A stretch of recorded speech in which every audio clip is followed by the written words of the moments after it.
Nós estamos dando início à 4ª mesa online do projeto Direitos Humanos no Ensino de Psicologia. A nossa mesa de hoje chama-se Desafios para a Psicologia no Cenário das Violações dos Direitos Humanos. Eu vou coordenar os trabalhos de hoje. Eu sou Roberta Aze, presidente da Associação Brasileira de Ensino de Psicologia. Teremos o privilégio de contar com vários parceiros importantes na discussão dos direitos humanos e eu vou apresentá-los neste momento. À minha direita aqui, o professor Pedrinho Guareschi, que é professor e pesquisador do CNPq, pelo programa de pós-graduação em Psicologia da PUC do Rio Grande do Sul, é formado em Filosofia, Teologia e Letras, pós-graduado em Sociologia, mestre e doutor em Psicologia Social e Comunicação na Universidade de Wisconsin, tem 2 pós-doutorados sobre temas ligados à comunicação, escreveu 10 livros como único autor e 15 em coautoria. Eu tenho certeza que todos conhecem o professor Pedrinho e eu tive o privilégio de encontrá-lo pessoalmente hoje. Obrigado, professor, por estar aqui conosco. Teremos também a colega Rosana Medeiros de Oliveira, que é psicóloga, é mestre em psicologia, doutoranda em estudos feministas pela Universidade de Brasília, no Departamento de História, e consultora do MEC para assuntos dos direitos humanos, na SECAD, né? Temos também o Ivônio Barros, que é economista, foi assessor do Herbert de Souza na implantação e manutenção do movimento de ação da cidadania contra a fome, a miséria e pela vida. Representou o Instituto de Análise Brasileiro de Análises Sociais e Econômicas, o IBASE, em Brasília, de 93 a 2008, e coordenou o Fórum de Entidades Nacionais de Direitos Humanos, de 2003 a 2008. É membro da Faculdade Latino-Americana de Ciências Sociais, a Flaxo, e assessor da Comissão de Educação do Senado Federal. Contaremos também, por telefone, com a presença do colega Marcos Vinícius, que todos conhecem também, psicólogo, mestre em saúde pública e doutor em saúde coletiva. É professor adjunto da Universidade Federal da Bahia, coordenador do Laboratório de Estudos Vinculares e Saúde Mental da Faculdade de Filosofia e Ciências Humanas da Federal da Bahia, diretor do Instituto Silvia Alem, Psicologia e Compromisso Social. É integrante do Núcleo de Estudos pela Superação dos Manicômios. Tem experiência na área de saúde coletiva, com ênfase em saúde pública, atuando principalmente nos seguintes temas: reforma psiquiátrica, saúde mental, psicologia e direitos humanos. Foi vice-presidente do Conselho Federal de Psicologia e coordenador da Comissão de Direitos Humanos dessa instituição. Eu queria, de novo, agradecer a presença de todos. Hoje a gente já fez isso offline, vamos fazer online, e combinar que a gente fará, então, uma apresentação na seguinte ordem: o professor Pedrinho, depois a Rosana e o Ivônio, e o Marcos Vinícius entrará em algum momento aqui para falar conosco pelo telefone. Então, eu queria passar a palavra para o Pedrinho Guareschi. A todos e a todas, um bom dia. Quero dizer que estou muito contente e feliz de poder partilhar com gente que a gente não sabe nem onde estão, né? Mas com alguns aqui da mesa, algumas inquietações na questão do ensino da psicologia. Na verdade, eu estaria mentindo se eu dissesse que eu não me interesso por esse assunto. Durante, eu acho que quase 7 ou 8 anos a gente trabalhou nessa questão dos direitos humanos, nessa comissão. A minha fala pode parecer um pouco chocante, e talvez parecer destoar, mas me dá um tempo que eu acho que no fim dos 15 ou 20 minutos que me tocam, eu acho que vai ser possível burilar e dizer exatamente o que eu estou querendo. Eu vou começar com uma frase. Eu trouxe uns slides, vamos ver como funciona a técnica aqui, mas é uma frase de um filósofo ético que se chama Milieta, Guido Milieta.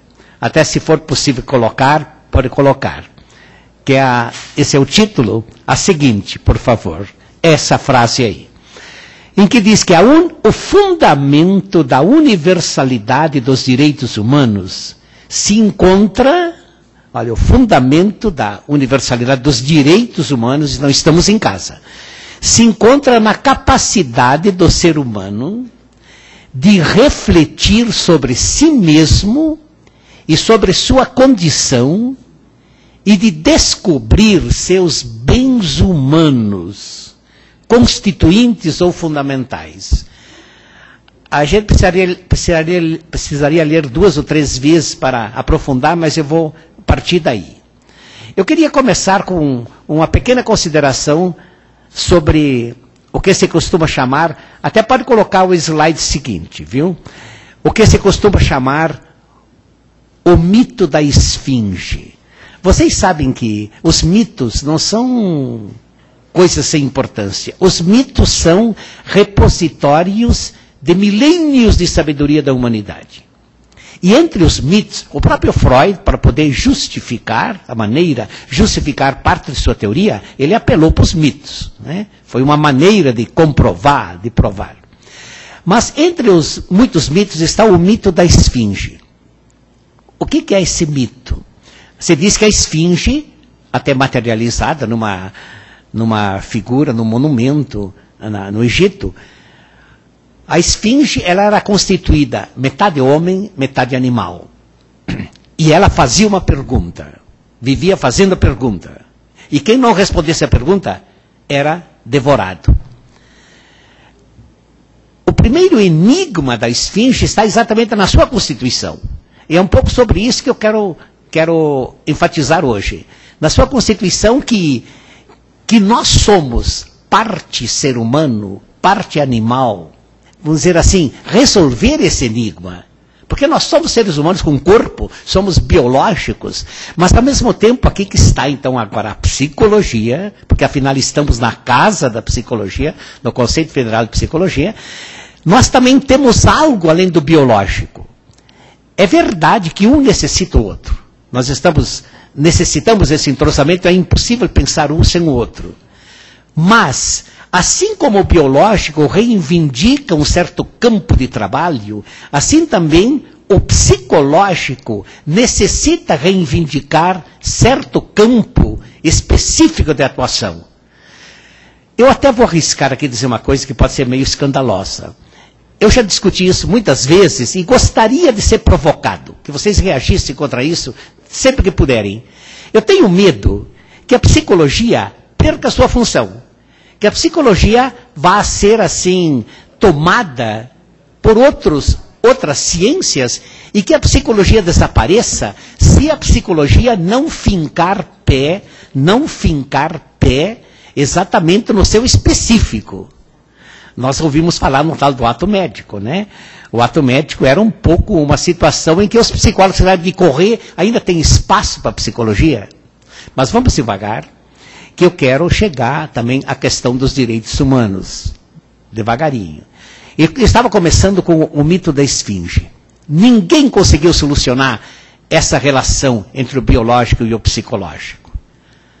Agora, o que é a psicologia? A psicologia é exatamente aquele espaço onde o ser humano especificamente reflete sobre ele. O que distingue o ser humano de todos os outros seres vivos é a capacidade de reflexão, a capacidade do ser humano se dobrar sobre si mesmo e fazer a pergunta: quem sou eu? O que são as coisas que estão aqui? Isso que nós precisamos resgatar do ser humano, o que nós chamamos de consciência. O que é a consciência? A consciência não é algo materializado em algum espaço, não. A consciência é o quanto de resposta eu consigo à pergunta: por que eu sou o que sou? Por que o que me rodeia é assim? E essa consciência é que distingue e faz o ser humano específico. Então, o que é o humano no ser humano? É a sua consciência. Gostaria de voltar ao primeiro da frase inicial, poderia voltar então aos slides, onde você fala, e agora que a gente começa a entender melhor então a frase, que o fundamento da universalidade dos direitos humanos se encontra na capacidade do ser humano de refletir sobre si mesmo e sobre sua condição de ser e de descobrir seus bens humanos, constituídos ou fundamentais. Sabe por que eu estou discutindo isso? Porque chega, vai falar direitos humanos, violações, etc, etc, etc. Mas onde está o fundamento de tudo isso? Está exatamente no momento que a gente garante para o ser humano aquilo que ele tem de mais sagrado, profundo, que é exatamente a sua consciência. Porque é a partir dessa consciência, e agora pode colocar o terceiro slide, é a partir dessa consciência, à frente ainda, pode ir mais à frente, aí. É a partir dessa consciência que a gente pode falar na dignidade do ser humano. O que é a consciência, então, é o quanto de resposta eu consigo à pergunta. Por que eu sou o que sou? Por que aquilo que me rodeia é assim? Agora, aí que está o interessante. É à medida que eu cresço em consciência que eu me liberto. O que é a liberdade? A outra grande dimensão do ser humano. Liberdade só é possível se eu tenho consciência. Porque ninguém é livre se não tem consciência. E eu passo à frente, então, à medida que eu tomo consciência, eu vou me libertando. É verdade que não basta sempre tomar consciência para se libertar. Eu posso ter consciência da minha escravidão, da minha opressão. Mas ninguém é livre se não tem consciência. Então, à medida que eu tomo consciência, eu vou me libertando, e agora que vem, então, o mais interessante, e é nessa medida que nós nos tornamos responsáveis. Aqui já entramos um pouco na questão dos direitos humanos. Porque o que é a responsabilidade?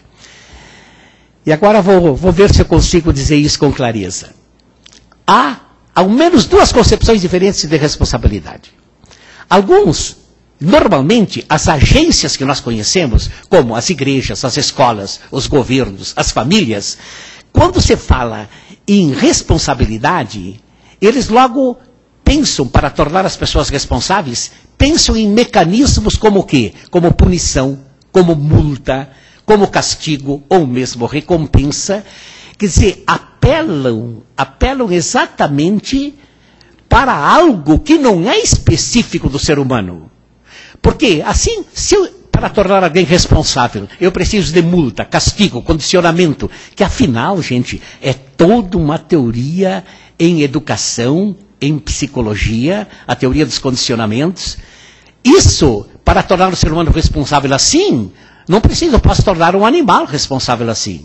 Porque aí não há diferença entre um animal e o ser humano. Eu também posso condicionar um animal e fazer com que ele faça. Mas que tipo de responsabilidade é essa? É a verdadeira responsabilidade? Não. Aqui vem o específico do ser humano agora. O ser humano se distingue pelo fato de ele ter consciência, que o leva à liberdade e que o torna responsável. Então a responsabilidade que nós reivindicamos para o ser humano é uma responsabilidade que vem da liberdade, porque só é responsável quem é livre, e só é livre quem tem consciência. Por isso que isso aqui é chamado o tripé da dignidade humana. O que afinal é o tripé? Dignidade. Essa palavra tem uma palavra que precisa ser, vamos dizer assim, decifrada. Dignidade, quando que eu digo que alguém é digno disso, daquilo? Quando ele merece. Dignidade é merecer. Agora, se eu pego uma pessoa, coloco um cabresto, uma cadeia, e a obrigo a fazer a coisa, essa pessoa merece? Não merece. Ela vai merecer quando? Quando ela fizer aquilo livremente. E então sim ela merece. De outro modo, eu estou igualando o ser humano a qualquer outro animal. Estou concluindo a minha fala e queria retomar tudo isso de novo. Então, há dois tipos de responsabilidade. A responsabilidade que é enfiada goela abaixo, através dos condicionamentos. Esse tipo de responsabilidade que, desgraçadamente, é a responsabilidade pregada e exercida pela maioria das agências, já falei, escolas, igrejas, governos, estados, etc., famílias. Essa responsabilidade é torna o ser humano o quê? Indigno. Porque não vá para a dignidade do ser humano. Desumaniza o ser humano. A palavra é essa. Por quê? Porque o essencial do ser humano é a sua consciência, sua liberdade e sua responsabilidade. Esse é o humano. A verdadeira responsabilidade é aquela responsabilidade, então, que parte da consciência, que faz a pergunta. Gente, eu não posso deixar de mencionar aqui Paulo Freire. Paulo Freire, para mim, é um dos inspiradores de toda a minha vida. Já estive com ele em Genebra, na minha tese de mestrado, nos idos de 70, quando a gente precisou deixar o Brasil meio empurrado, né? Então, fiz minha tese de mestrado sobre ele, e ele, exatamente, a teoria dele era a teoria da conscientização, isto é, daquele processo educativo que vem da tomada de consciência. Essa consciência que leva à liberdade e que leva à responsabilidade. Essa a verdadeira responsabilidade. O livro dele, Educação como Prática da Liberdade, não é por acaso. Educação como Prática da Liberdade. Porque é a consciência que me leva à liberdade e me leva à responsabilidade. Essa responsabilidade que nós lutamos e apelamos. Tudo bem. Agora a pergunta, mas o que é que tem que ver toda essa fala com direitos humanos? Então eu gostaria de voltar de novo à frase inicial que eu comecei esse papo, a primeira fase. Qual é o fundamento dos direitos humanos? Agora dá para entender. Quando se começa a falar em direitos humanos? Então, o fundamento dos direitos humanos se encontra na capacidade do ser humano de refletir sobre si mesmo. É aí que a gente tem de... Olhem as nossas escolas de psicologia, afinal isso é sobre o ensino da psicologia. Nós devemos imediatamente voltar, retomar esse ponto fundamental. Nós queremos garantir os direitos humanos, devemos começar a refletir sobre o quê? Sobre a capacidade, a consciência, a liberdade e a responsabilidade. Aí está o fundamento de tudo. Se nós cairmos fora disso, podemos falar mil outras coisas, mas não estamos trabalhando fortemente, diretamente, na questão dos direitos humanos. Eu não sei se eu consegui ser claro dessa minha fala. Talvez muita gente estivesse esperando violações de direitos humanos, mesmo a criminalização dos movimentos populares, tudo isso. Tá, tudo isso também faz parte e deve ser discutido na psicologia. Mas se há uma coisa do qual a psicologia não pode abrir mão, de outra maneira, a psicologia vai ter de se subordinar a outras ciências, é a questão da consciência, da liberdade e da responsabilidade, pois esse é o fundamento. Isso é o que faz o ser humano humano. Eu até gostaria de concluir com uma coisa um pouco dolorosa, mas que precisa ser dita. Eu tenho medo. Quando se diz que a psicologia começou com o laboratório de Leipzig, de Wundt, em 1879, tenho medo. Porque quem diz que a psicologia, como a gente encontra, olha, na maioria dos manuais de psicologia, que a psicologia começou em 1789. Não, o que está pressuposto em dizer que a psicologia começou em 1789? Está pressuposto um cientificismo mecanicista. Como se o ser humano se resolvesse à base de estímulos, de condicionamentos, de estudos em laboratório, experimentais. Claro, vamos pesquisar? Vamos. Mas não podemos esquecer que há algo mais no ser humano, que desde que ele começa a nascer como gente, desde que ele se desprende do ventre materno, ele começa a criar aquilo que a gente chama de representação, aquele espaço psíquico que se dá na relação entre o eu, o outro e o objeto. Isso é o saber. E esse saber vem com todas as dimensões do afeto, da interação, tudo através disso, ele constrói o seu saber. Esse espaço representacional, ou se quiserem, esse espaço mental, esse espaço psíquico, é aí que se coloca o estudo da psicologia. E é um espaço, vamos dizer assim, que tem a sua especificidade. Ele não vai depender de coisas do corpo assim. Eu fico espantado quando vejo determinadas revistas, às vezes, que tem solução para tudo. A pessoa está infeliz, muito simples. Descobriram agora o local da felicidade, né? Então toma um comprimido, pronto, é feliz. Os Prozac da vida. Ora, o ser humano é muito mais. E a psicologia tem de resgatar, tem de brigar para manter o seu espaço específico, que é exatamente esse espaço psíquico, o espaço da reflexão, o espaço da consciência. Senão nós acabamos, sabe como?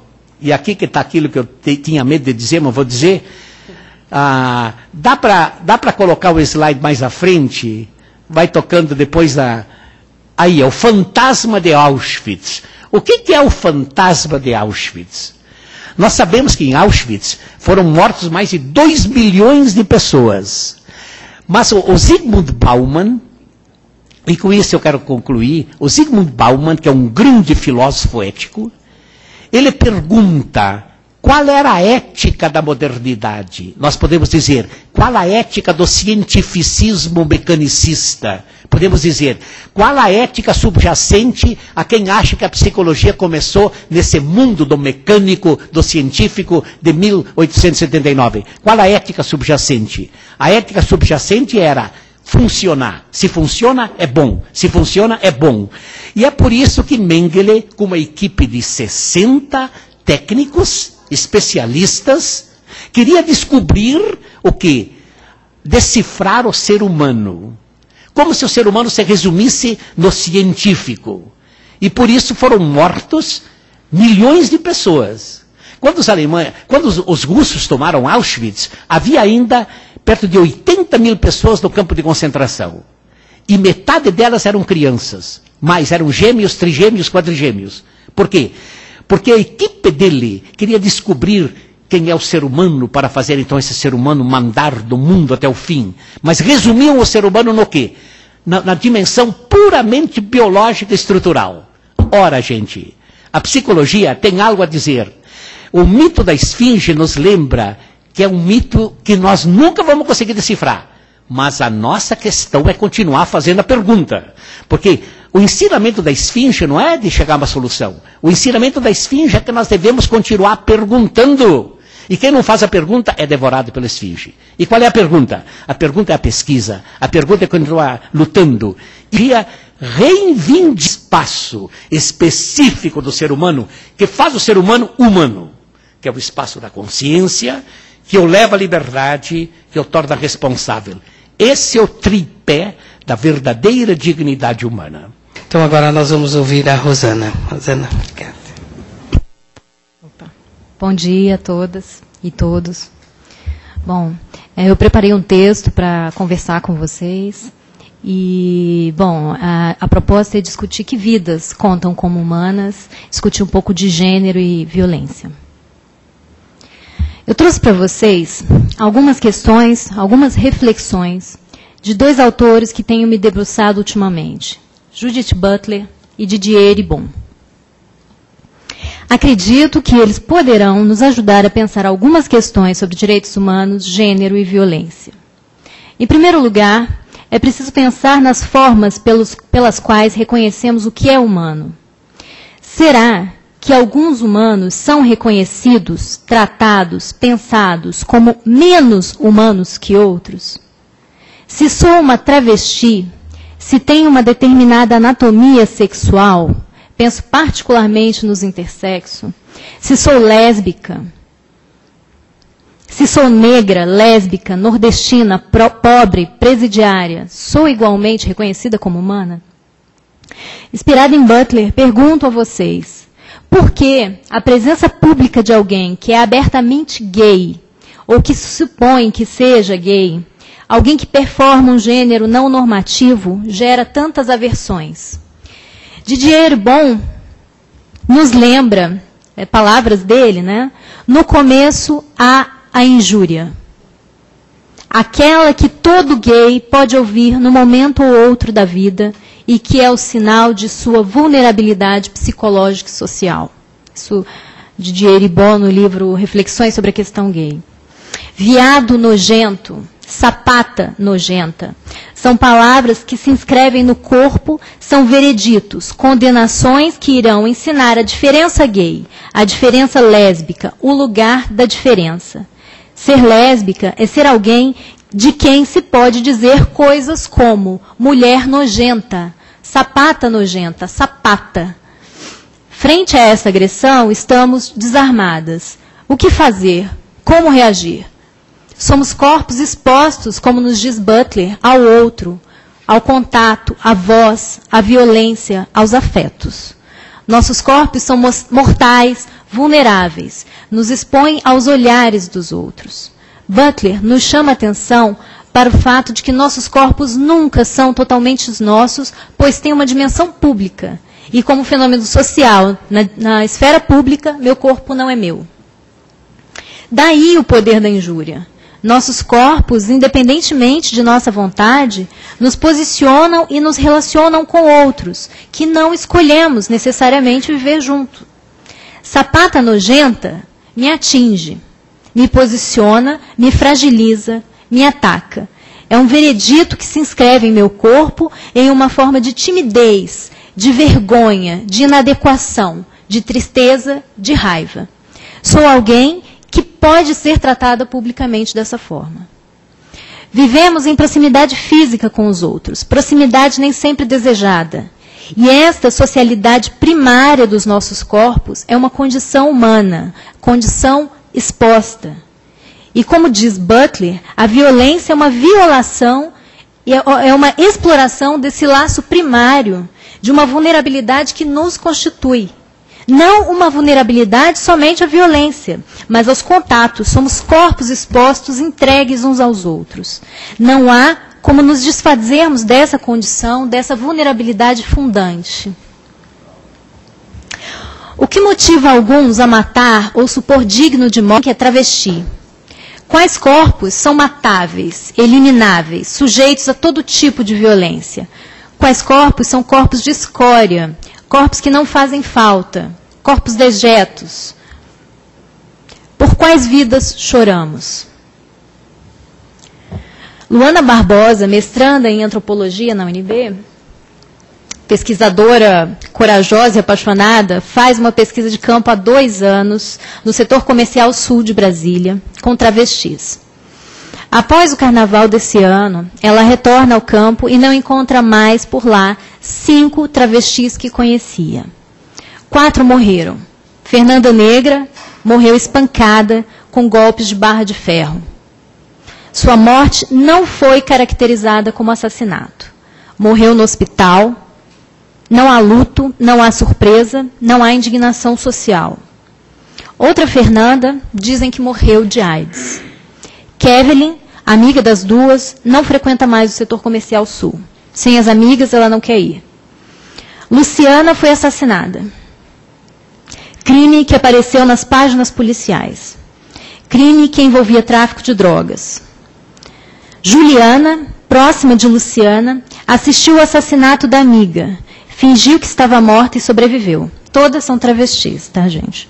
Juliana foi espancada, violentada sexualmente, esfaqueada. Muitas facadas pelo corpo inteiro, mas principalmente na bunda. Mas Juliana consegue sobreviver. Recentemente, a pesquisadora soube que um carro esmagou uma travesti em uma árvore. Travestis são mortas à paulada, violentadas, apedrejadas, espancadas, atropeladas violentamente e propositalmente. Choramos por essas vidas? Tais mortes ganham no máximo páginas policiais. A violência de tais crimes não aparece nos jornais, não assusta, não surpreende, não interessa. Não são vidas choradas, lamentadas, lembradas. Quantas vezes ouvimos travestis ou transexuais sendo tratadas como isso, esse ser, essa coisa. Não são tratadas como humanas, ou talvez sejam vidas menos humanas. Agora, irei falar das marcas de gênero que conferem um caráter de dejeto ou de abjeto a alguns corpos, a algumas vidas.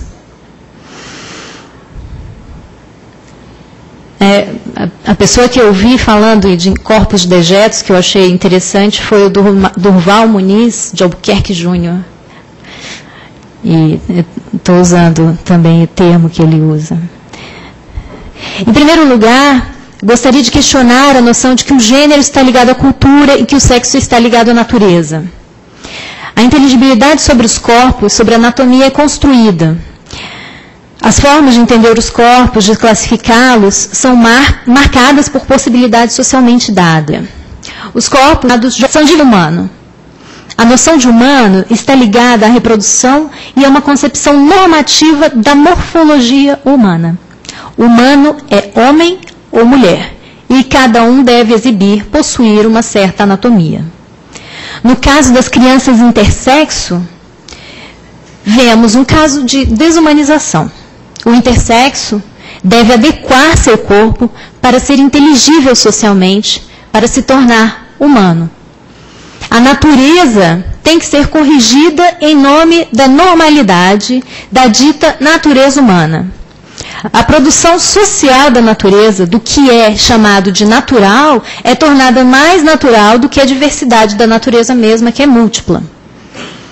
A natureza deve ser corrigida para se adequar às normas da cultura, no caso dos intersexos. E tais normas afirmam o que deve ser um corpo natural, o que é a natureza humana. Em nome de uma noção normativa dos corpos, da anatomia, da morfologia humana, os intersexos são violentados corporalmente e simbolicamente.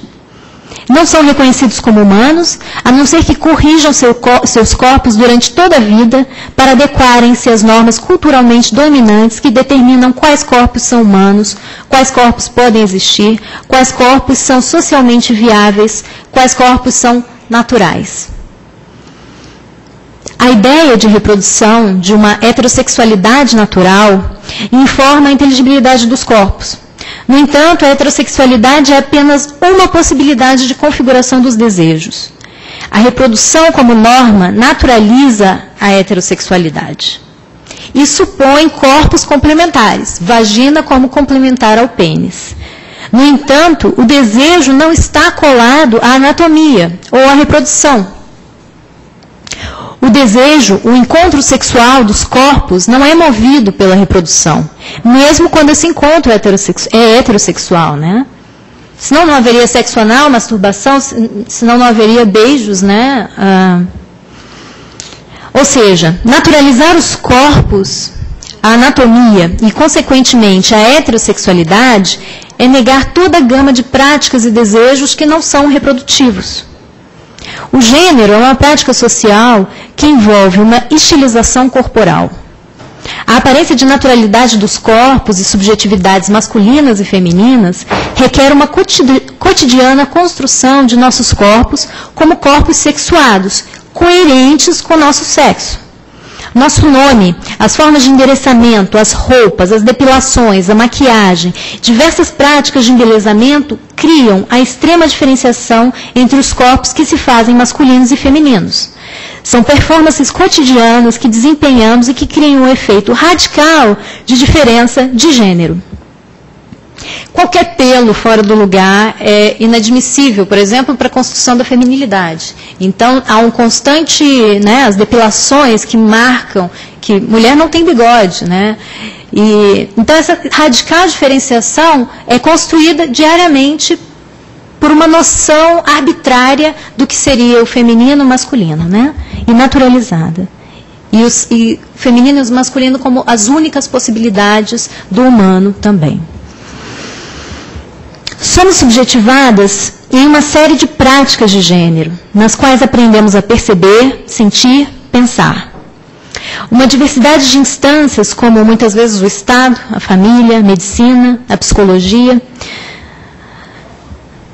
estão readequando ou forçando a adequação dos corpos às normas heterossexuais da coerência binária dos corpos. As práticas cotidianas de gênero criam a ficção de uma diferença substancial, criam efeitos de substância. Pergunto a vocês, em que medida nossas teorias atuam reiterando a naturalização da heterossexualidade? Em que medida nossas teorias estão reafirmando quais performances de gênero são adequadas ao sexo biológico? Em que medida nossas teorias atuam heteronormativamente? Como temos compreendido as performances de gênero que não parecem adequadas à suposta coerência sexo-gênero, como é o caso das travestis? a busca da coerência sexo, gênero, desejo, ou seja, uma anatomia determina uma performance de gênero, uma aparência corporal que determina um desejo. Então, a busca da coerência sexo, gênero, desejo é parte de um aparato social heteronormativo que produz diferença. A diferença LGBTI, né, lésbicas, gays, bissexuais, travestis, transexuais e intersexuais, como a diferença LGBTI como diminuição, como algo que deve ser corrigido, transformado, adequado, como um transtorno, e em muitos casos como transtorno de identidade de gênero, é o caso de muitas travestis. Então, a empreitada normalizadora, assim como a violência contra a LGBTI, constituem recusas a pensar o mundo e a vida, as pessoas, para além do que se concebe como natural. Como dizia antes, alguns humanos são reconhecidos como menos humanos que outros.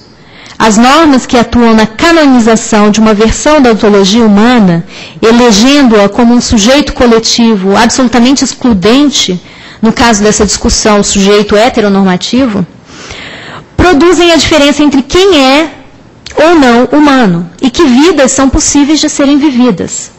As versões liberais da ontologia humana, presentes em algumas concepções do sujeito psi, principalmente nas perspectivas que costumam ser chamadas de psicologizantes, né, em que o sujeito é a origem de seus próprios atos, pensamentos, sentimentos, não há um questionamento da produção das sensibilidades, das formas de pensar e de agir.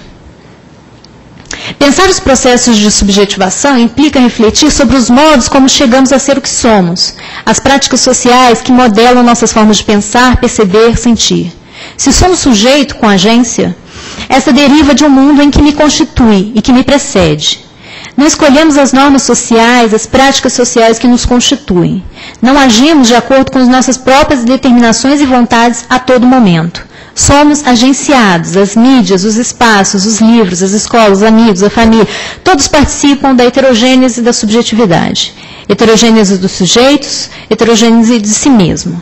Somos constituídos desde o nascimento por meio de diversas máquinas de subjetivação, de sistemas de representação que irão estruturar nossas experiências.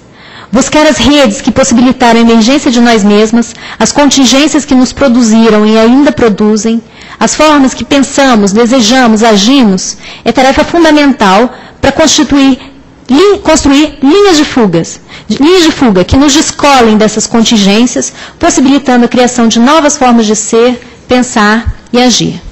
Tal empreitada é fundamental para a construção de novas sociabilidades e sensibilidades, menos embrutecedoras. Para as psicologias atuarem no campo dos direitos humanos, é fundamental questionar quem é o sujeito a que se referem e questionar as subjetividades oficiais, que se constituem como verdadeiros sujeitos coletivos invisíveis porque naturalizados e tornados norma.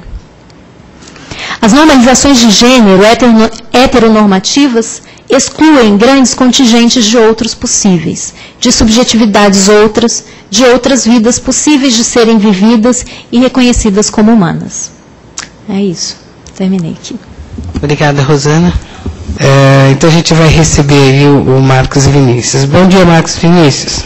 Agradecer essa oportunidade de estar participando com vocês desse debate, desse momento, elogiar a iniciativa da FEP e do CFP, elogiar a colega que me antecedeu pela sua exposição tão rica e apontando vertentes tão interessantes para o debate sobre a psicologia e direitos humanos, e modestamente aqui fazer uma pequena intervenção, até porque a intervenção exclusivamente através de áudio, ela tem um limite, não é?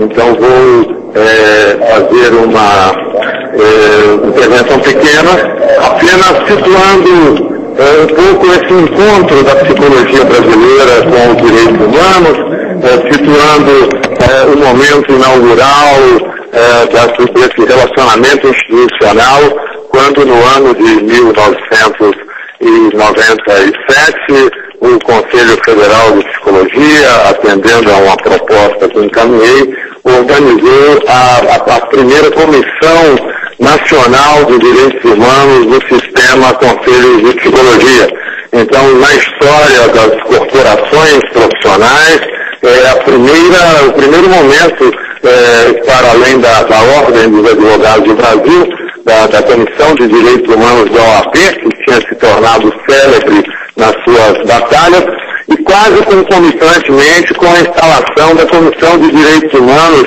da Câmara dos Deputados. Então, vejam, naquele momento, no ano de 97, nós, psicólogos, estivemos aí antenados com esse momento de ampliação do debate dos direitos humanos na sociedade brasileira. E muito modestamente, essa Comissão Nacional de Direitos Humanos, ela foi a ancoragem institucional para organizarmos um conjunto de reflexões que vemos 10 anos depois, com grande felicidade, que se alastram, se espalham pela psicologia, tornando-se um ponto de convergência quase hoje obrigatório para o debate sobre o exercício da profissão e também para o debate sobre o tema da formação profissional. Então, ficamos muito felizes de perceber que nessa caminhada de 10 anos, quase 11 anos,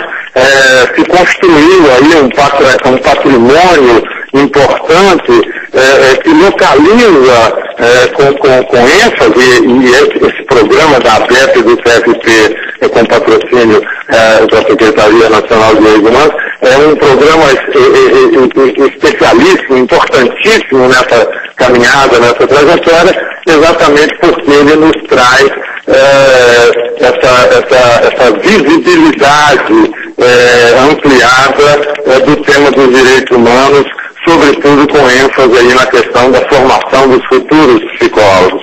Eu tenho defendido desde o momento inaugural desse debate no Sistema Conselho de Psicologia, de que a grande importância da incorporação do tema, da temática militante cotidiana em torno dos direitos humanos para uma organização profissional de representação social da psicologia como o Sistema Conselhos foi exatamente introduzir os direitos humanos como um patamar ético para o exame, para a reflexão das relações estabelecidas socialmente pela psicologia. Muitas vezes nós imaginamos, nós psicólogos gostamos de imaginar que pelo simples fato de sermos psicólogos nós lidamos com uma coisa que é do bem. A psicologia muitas vezes é percebida ingenuamente por nós mesmos que fazemos parte dessa comunidade como uma instituição, como um saber que tem uma vocação intrinsecamente boa, ou a princípio ético e voltada para um bem comum. E a reflexão histórica sobre as produções da psicologia, elas nos ensinaram que nem sempre nós estivemos alinhados com interesses que fossem efetivamente assim tão libertários. Muitas vezes estivemos vinculados a concepções eugenistas, racistas, muitas vezes estivemos vinculados a concepções que pressupunham que a melhor forma de lidar com a diferença era excluir a diferença, criando estabelecimentos especiais.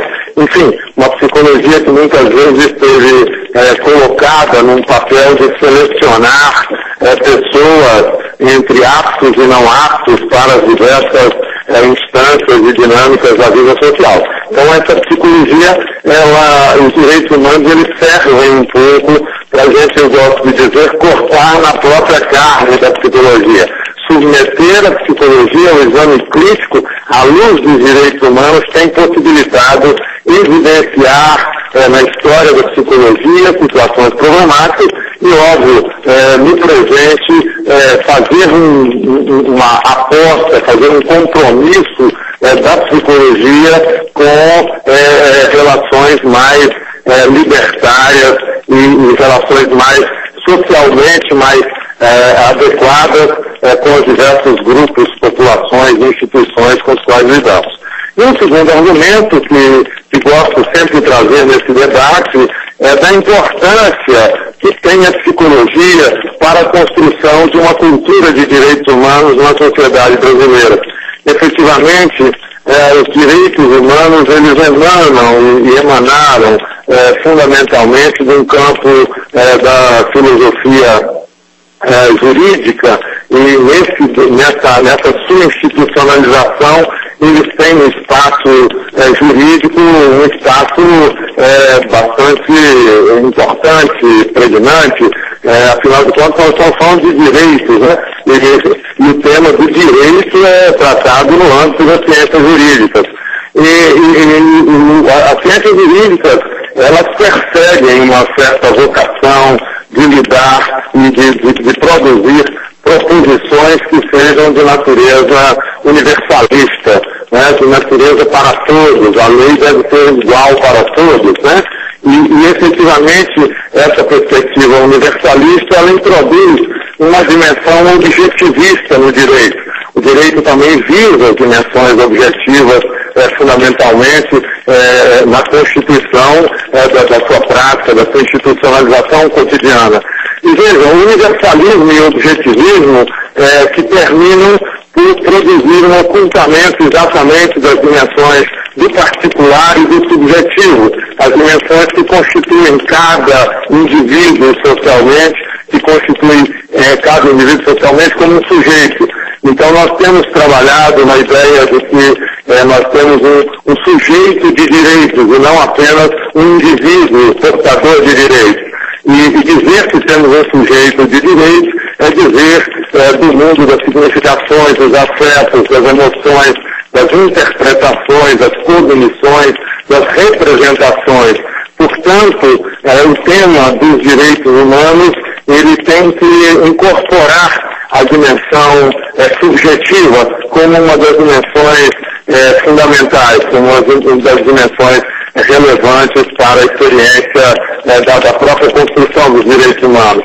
Nós usávamos sempre como exemplo o tema da tortura, por exemplo, que é um objeto de combate permanente dos militantes dos direitos humanos, né, dizendo que muitas vezes o Instituto Médico Legal é capaz de colher os danos produzidos fisicamente numa pessoa que foi torturada em uma circunstância qualquer. E poucas vezes se atenta ao dano subjetivo, ao sofrimento psíquico, né, ao sofrimento mental que decorre dessas situações da institucionalização da violência na sociedade, nas diversas esferas onde a violência se produz de forma regular. E é muito importante evocar essa dimensão do sofrimento, porque acredito que deve ser uma bandeira que nós, psicólogos, assumimos, que é a bandeira de que ninguém deve sofrer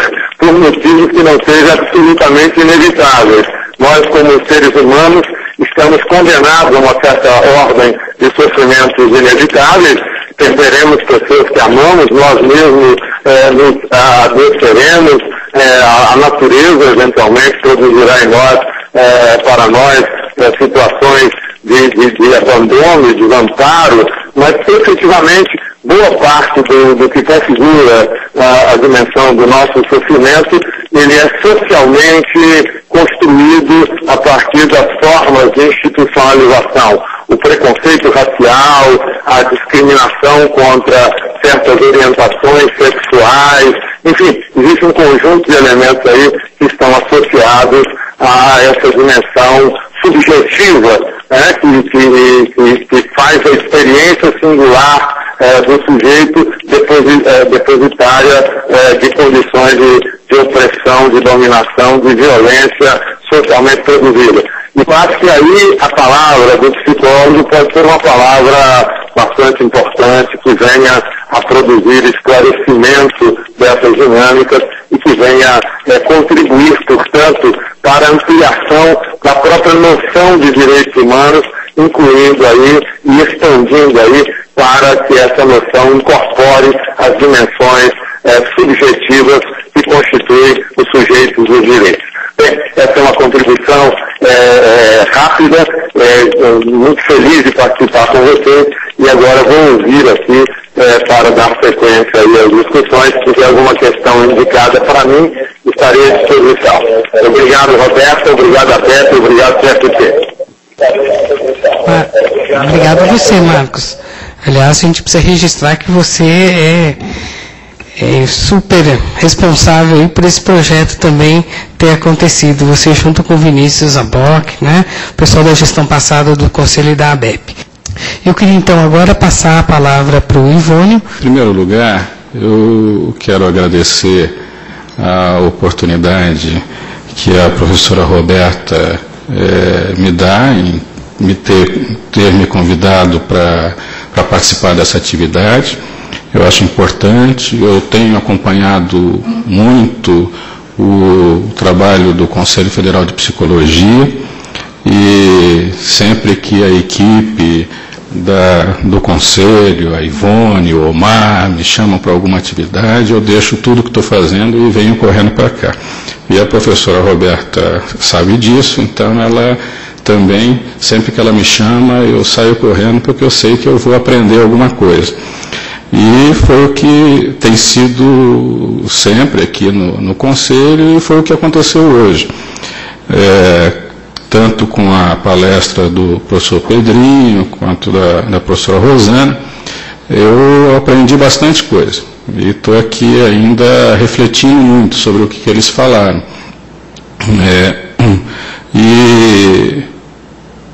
Na verdade, eu quero fazer um comentário pensando numa ponte entre os dois. O professor Pedrinho nos ajuda a refletir e a buscar um pouco qual seria a essência do tema ou dos conceitos com os quais nós estamos trabalhando. E a partir dessa busca, imaginar como que nós podemos pensar a construção de uma reflexão que seja mais ampla para o nosso cotidiano e para frente. E a professora Rosana, além de também buscar essa essência, ela traz para a gente uma atualidade do debate dos direitos humanos. Então, ela nos traz mais para o cotidiano, para a realidade, para o pé no chão. E o que eu quero pensar com vocês é um pouco o que tem de igual, semelhante entre um e o outro, entre uma fala e outra, e o que tem de diferente. E nisso, como que nós podemos refletir sobre o conceito de direitos humanos. A minha compreensão dessas duas falas e do pouco que eu aprendi sobre os direitos humanos, sobre história, sociologia, psicologia, é que cada era do nosso desenvolvimento social e histórico tem uma visão sobre os direitos, sobre os conceitos que compõem a nossa noção de direitos humanos. Não significa que as eras históricas vão se sucedendo numa perspectiva de desenvolvimento no sentido de que o atual é melhor do que o passado. Mas que cada era tem uma forma de pensar diferente os direitos humanos. Quando a gente estuda um pouco de antropologia, a gente vê que nas sociedades primitivas havia, sim, algum tipo de preocupação em relação aos direitos humanos, os direitos, a visão sobre si, a visão sobre o outro e uma profunda preocupação sobre quem somos ou quem éramos naquele momento. E isso acaba se representando nos rituais funerários, na forma em que as pessoas cuidam umas das outras, na forma em que aquilo que a professora Rosana estava dizendo como que eu reconheço o outro como igual ou como dessemelhante, tá? E naquilo que eu posso, então, ao reconhecê-lo como igual, procurar nele as minhas identidades, e naquele que eu acho que é desigual ou dessemelhante, eu posso fazer qualquer coisa, tá? Inclusive matá-lo, porque eu não reconheço nele a mim mesmo. Hoje, o que nós tratamos como direitos humanos é uma concepção que talvez venha muito do final da fala do professor Pedrinho, que é a reação que as sociedades, as pessoas e os estados tiveram à barbárie da Segunda Guerra Mundial, ao genocídio, ao holocausto, aos massacres que se viram concentrados na Segunda Guerra Mundial e que escandalizaram a humanidade, e que escandalizam até hoje. E com o fim do conflito da Segunda Guerra Mundial, os estados se organizaram nas Nações Unidas, elaboraram a Declaração Universal dos Direitos Humanos, numa comissão coordenada pela senhora Eleanor Roosevelt, e que teve a participação importante de brasileiros, diplomatas, intelectuais brasileiros, que haviam participado também alguns meses antes da elaboração da Declaração Interamericana de Direitos Humanos. E as duas declarações fazem 60 anos agora, em 2008. Em abril, nós tivemos os 60 anos da Declaração Interamericana, e agora, em dezembro, nós vamos comemorar os 60 anos da Declaração Universal dos Direitos Humanos. E a história dessas declarações e o caminhar posterior a essas declarações é o que marca muito aquilo que hoje nós debatemos nas universidades, nas escolas, nos conselhos, nas organizações sociais, da agenda dos direitos humanos. E essa agenda dos direitos humanos compõe muito aquilo que a nossa era histórica reconhece como os direitos humanos. Para vários autores que se debruçam sobre o tema, nós vivemos uma era de direitos, uma era em que direitos são reconhecidos, ou a temática dos direitos aparece como nunca antes na história da humanidade.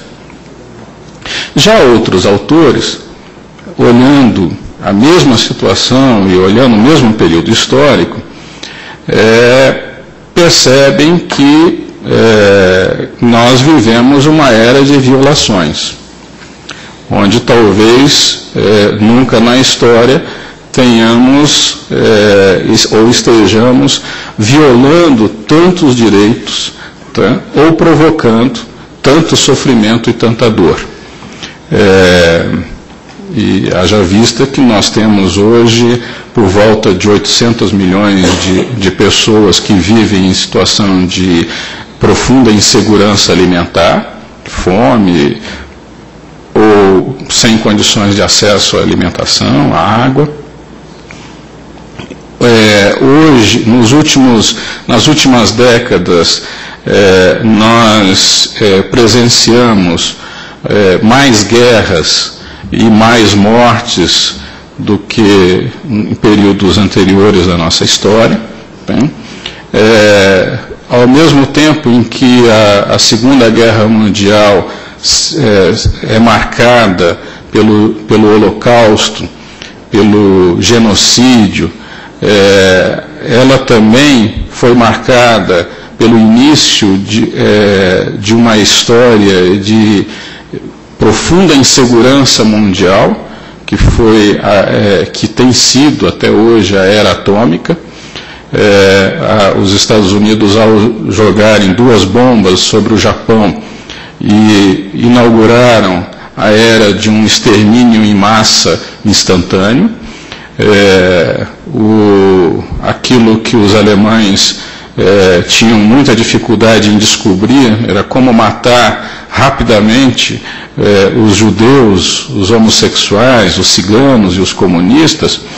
Os Estados Unidos descobriram com a bomba atômica em Hiroshima e Nagasaki. Os 2 grandes experimentos reais norte-americanos mostraram que era possível matar uma grande quantidade de pessoas num tempo quase que instantâneo. E a partir daí o terror nuclear, o terror da guerra, o terror de uma dominação se instaurou. Tá?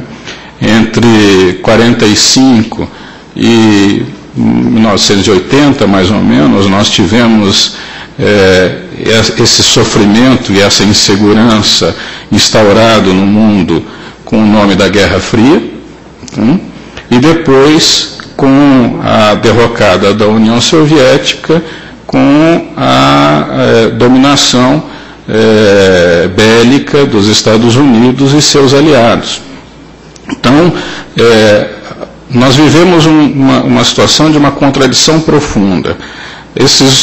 Tantos autores que veem nesses 60 anos um período profícuo de reconhecimento de direitos, quanto aqueles autores que veem nesse período também um período de grandes violações em massa, estão corretos.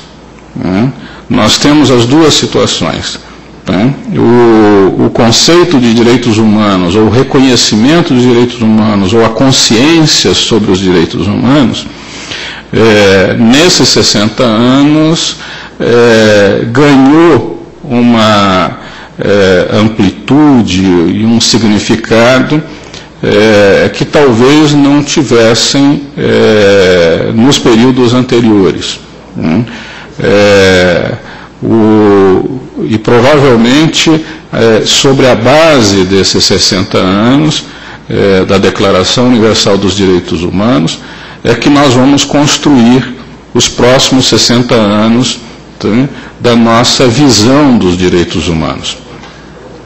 As Nações Unidas tiveram um papel preponderante nesse período, tá, mas é provável que, se nós conseguirmos construir organizações e sociedades mais democráticas e mais calcadas nas comunidades, nas organizações sociais, nos movimentos sociais, a gente retire um pouco a presença dos estados na definição dos conceitos de direitos humanos e aumente bastante a participação das pessoas, dos movimentos e das organizações produzidas ou construídas a partir das comunidades.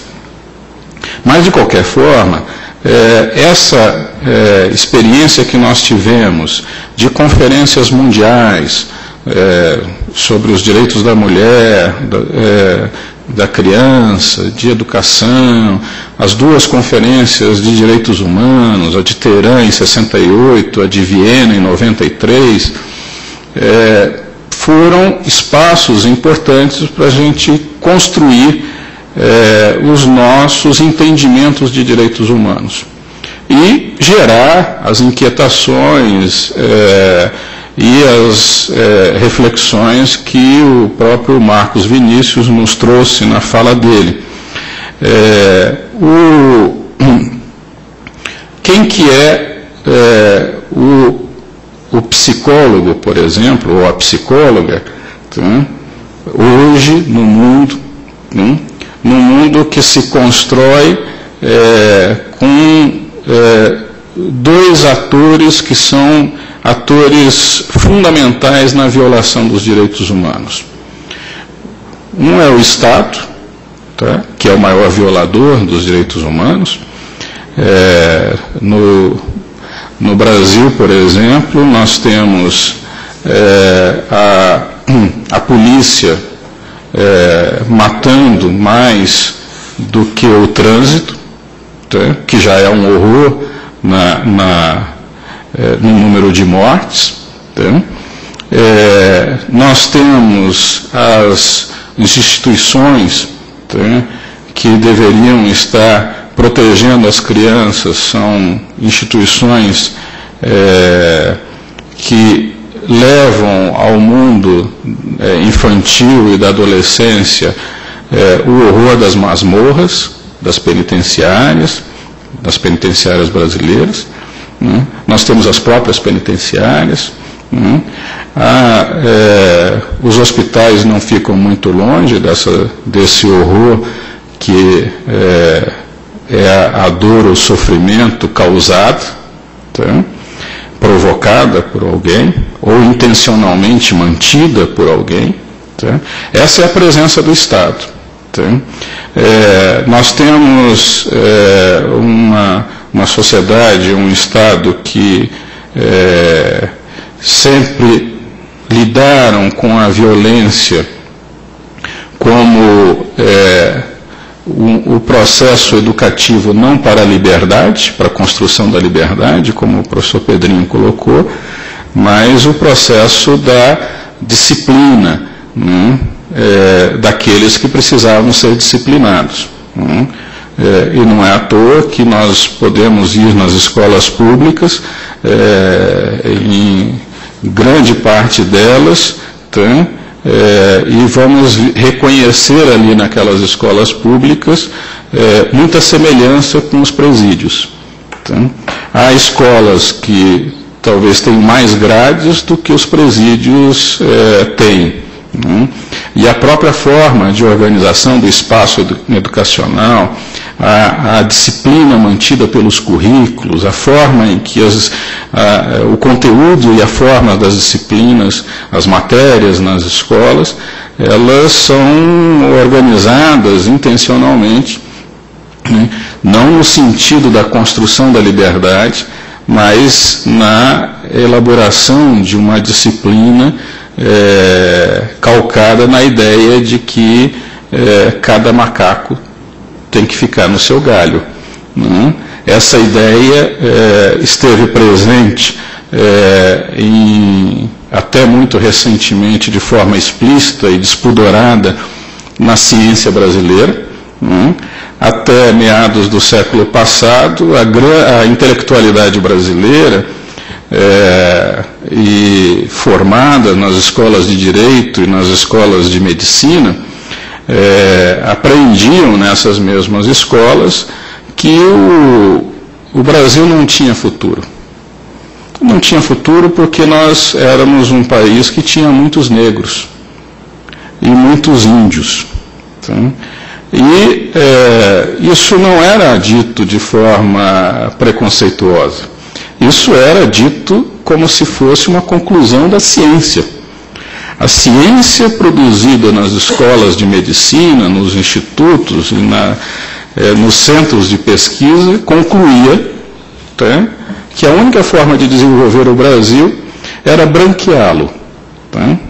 E aí eu estava vendo que tem pontos em Sergipe e estava lembrando de um dos primeiros psicólogos, que também foi um dos primeiros sociólogos e educadores brasileiros, um sergipano chamado Manuel Bonfim, que começou a pensar e falou, mas eu acho que isso é ideológico, isso não é verdade. E começou a escrever dizendo que essa visão da intelectualidade brasileira estava errada. Né? Hoje pouca gente conhece o Manuel Bonfim, porque ele foi marginalizado pela intelectualidade brasileira, porque ele era uma figura incômoda. E normalmente as figuras mais cômodas, elas são mais prestigiadas. E tanto essa ideia da disciplina, essa ideia de ser cômodo, essa ideia de não incomodar, ela está presente na nossa cultura, que é sempre dito para os movimentos sociais, para as organizações, para as pessoas que se rebelam, quando elas se relacionam com as autoridades e com o Estado, que elas precisam ser educadas, elas precisam tratar bem as autoridades. E essa noção está muito presente na gente. Então, educado é aquela pessoa que é disciplinada, é aquela pessoa que respeita os ensinamentos ou os atos condicionantes de uma cultura dominante.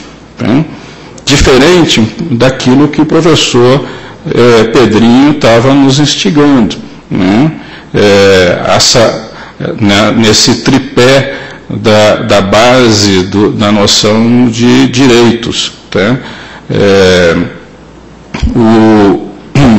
O que nós percebemos, só para tentar criar um pouco de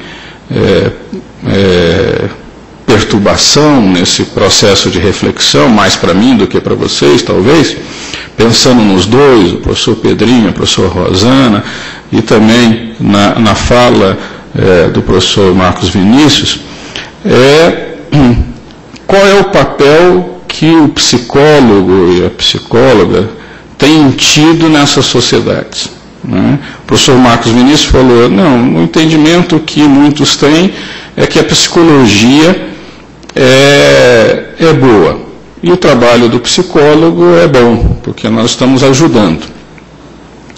O que nós temos visto também nesses 60 anos foi um processo de sofisticação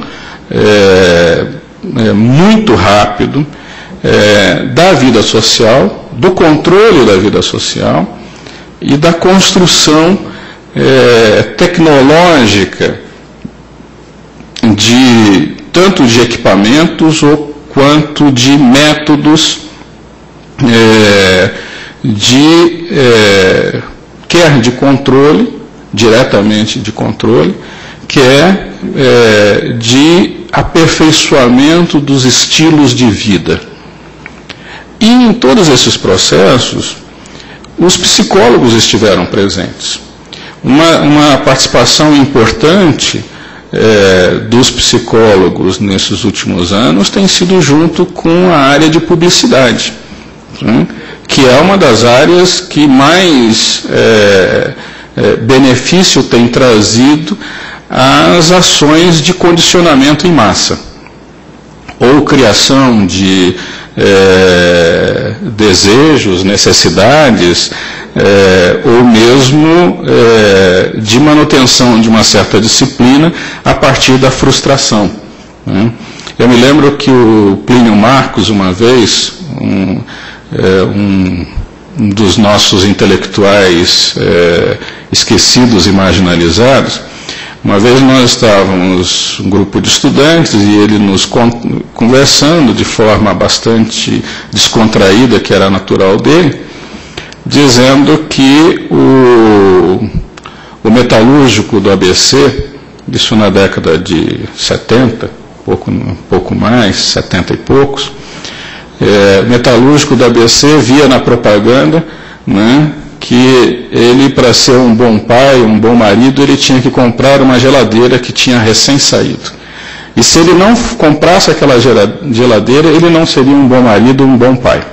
E ele não tinha dinheiro para comprar aquela geladeira, ele não tinha dinheiro para comprar aquele carro, ele não tinha dinheiro para fazer nada. Então ele se sentia uma péssima pessoa. Chegava em casa, além de se ver como uma pessoa incapaz de exercer o seu papel na sociedade e na família, tudo aquilo o perturbava tanto, que ele se tornava impotente. não só como pessoa, tá? Mas impotente na realização do seu desejo sexual. Tá? Então era tão forte a propaganda, tá? Na vida das pessoas, do operário, que ela o disciplinava. Tá?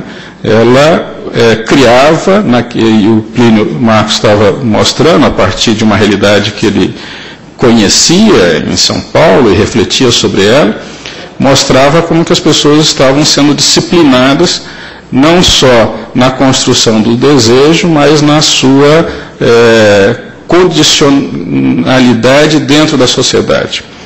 Então a impotência sexual e a impotência social daquele metalúrgico não era só construída por um publicitário em Nova York, era construída por uma equipe, que envolvia também os psicólogos. A forma das entrevistas, não só para os empregos, mas as entrevistas policiais, a tortura, a investigação, tá? O conhecimento científico e tecnológico que tem sobre os mecanismos de violação, tem a presença também da psicologia. E é importante que a gente inclua, não só na educação, no ensino da psicologia, mas na reflexão sobre a psicologia, o papel que o conhecimento da psicologia gera no aperfeiçoamento dos mecanismos de controle ou dos mecanismos de preservação do sofrimento ou de geração da dor, em massa ou individual, para que a gente perceba qual é o papel que a psicologia está tendo, tanto na ação individual do psicólogo ou da psicóloga, como também no papel da psicologia na construção desses mecanismos, que também são mecanismos de violação dos direitos humanos. Ao mesmo tempo em que a psicologia, então, pode ser parte do processo de construção dos novos direitos e na construção de uma nova concepção sobre os direitos humanos, ela também tem sido usada ou instrumentalizada como parte do processo de controle social e de manutenção da dor. Então, essa reflexão que talvez fosse interessante a gente trazer para o debate, para ver se nós estamos sendo um ou outro de forma pensada, refletida, consciente, ou se nós estamos sendo um ou outro de forma não pensada. Obrigado, professora, por essa oportunidade aqui com vocês. Então, mais uma vez, obrigado a todos. Espero que a gente conquiste um outro lugar para o tema dos direitos humanos na formação em psicologia. Esse é o nosso desejo, é nessa direção que nós vamos trabalhar e queremos continuar contando aí com a colaboração de todo mundo. Muito obrigada.